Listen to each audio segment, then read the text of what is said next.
Hey there, and welcome to Program Guru. In this tutorial, you'll learn how to move a file in Linux. We'll begin with a file named notes.txt and follow that same file throughout the tutorial. Along the way, we'll rename it, move it into another directory, and finally move and rename it in a single command. Let's get started. Open the terminal by pressing Ctrl, Alt, and T together and navigate to the folder where the file is located. First, run the ls command. You should see the notes.txt file in the current directory. To move files in Linux, we use the mv command. mv stands for move. The basic syntax is mv source destination. Unlike the cp command, which creates a copy, the mv command changes the location or name of the original file. Let's start by renaming our file. Enter mv notes.txt notes_draft.txt. Press enter. Now run ls again. The original name notes.txt is no longer listed. Instead, you'll see notes_draft.txt. The file has not been copied, it has simply been renamed. Now, let's move this same file into another directory. We'll use a directory named backup, created by running mkdir backup. Now enter mv notes_draft.txt backup/. Press enter.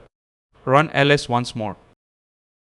The file is no longer in the current directory because it has been moved into the backup directory. To confirm this, run ls backup. You should see notes_draft.txt inside it. Let's continue with the same file. This time, we'll move it from the backup directory into another directory and rename it at the same time. First, create a directory named archive. Run mkdir archive. Now enter mv backup/notes_draft.txt archive/notes_final.txt. Press enter. This command performs two operations. It moves the file from the backup directory into the archive directory.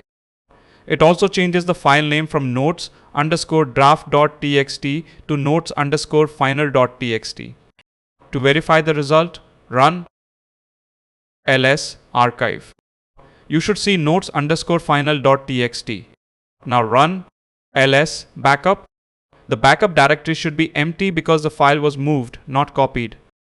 If you want the terminal to show what is happening during a move, use the -v option. The letter V stands for verbose.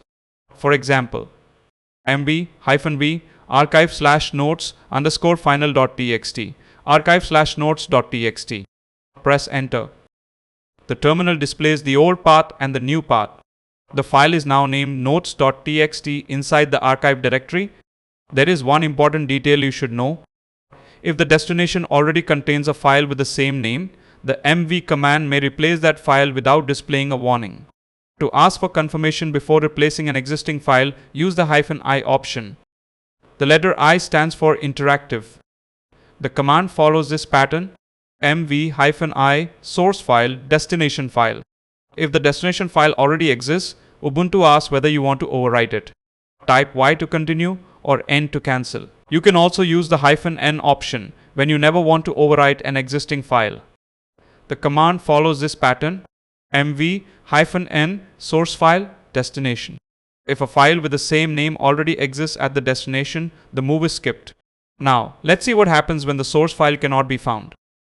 If you run mv missing.txt archive/, the terminal displays an error saying that there is not such file. If you receive this error, run ls to check the file name. You can also run pwd to confirm which directory you are currently working in. That's how you move and rename files in Linux. Thanks for watching Program Guru. Subscribe to the channel and explore our Linux tutorials playlist for more practical Linux lessons.